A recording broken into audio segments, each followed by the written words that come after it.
మన ప్రభు అయిన యేసు క్రీస్తు వారి నామములో దేవుని బిడ్డలు మీ అందరికీ సమాధానము కలుగునుగాక. ఆమేన్.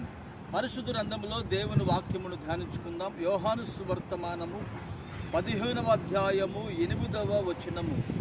మీరు బహుగా ఫలించుట వలన నా తండ్రి మహిమపరచబడును, ఇందువలన మీరు నాకు శిష్యులగుదురు. ఆమేన్.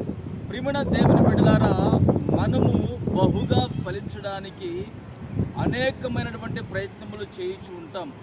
వాటిలో కొన్ని సఫలమవుతాయి, మరికొన్ని అయితే విఫలమైపోతూ ఉంటాయి.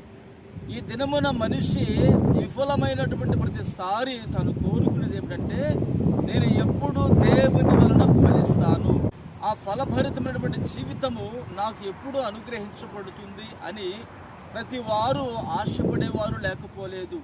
ఈ రోజున నీవు బహుగా ఫలించాలని నా ప్రభు కోరుతూ ఉన్నారు. అయితే మనం ఫలించేటువంటి ఆ ఫలము ఎలా ఉంటుందంటే, మీరు ఇక్కడ గమనించినట్లయితే ఇవి మామిడి పండ్లు. ఈ పండ్లు ఇది ఫలించినప్పుడు ఈ రైతు అనే వ్యక్తి ఈ పండ్ల ద్వారా చాలా సంతోషపడుతూ ఉంటాడు. ప్రియమైన దేవుని బిడ్డలారా, మీరు కూడా ఈ మామిడి పండ్లు ఏ విధంగా ఫలించాయో ఆ విధంగా మీరు కూడా ఫలిస్తారు. అయితే వాక్యం ఉంటుంది, మీరు బహుగా ఫలించుట వలన నా తండ్రి మహిమపరచబడును.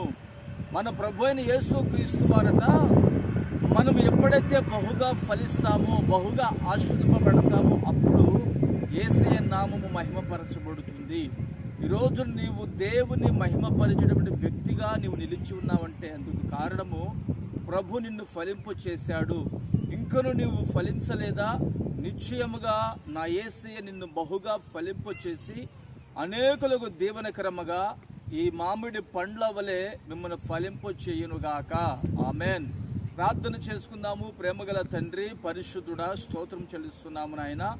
మీరు బహుగా ఫలించుట వలన నా తండ్రి మహిమపరచబడును అని మీరు మాకు తెలియపరిచి ఉన్నారు. నిశ్చయముగా నా తండ్రి, నీ బిడ్డను మీరు ఈ రోజున ఫలింపు చేయండి.